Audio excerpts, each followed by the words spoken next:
Fanya hivi nisaidie na condom. Condom na asubuhi yote na ni Monday. Wewe nipatie inabidi bana.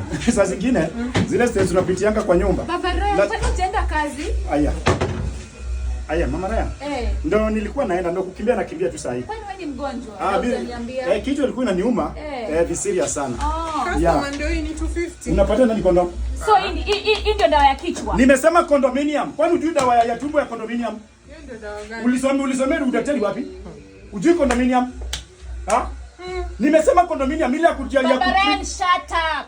Nini mbaya na wewe? Si ni mbaya kitu ni mbaya ni huyu. Acha kunipoint. Ama nende in the chat unanipatia condom nifanye nayo nini? Na mimi nataka condominium. Ulisomea ujui vitu ulisomea nini? Chukua hii condom mwende. Hakuna mali nilikuwa naenda na hii kitu ni unajua dawa zake. Wewe, hey, excuse me. No, si ati hebu nini? You should grow up. People say asubuhi yote mtu ananunua condom na kufanya nini? Hata wewe fikirie. Nataka condominium.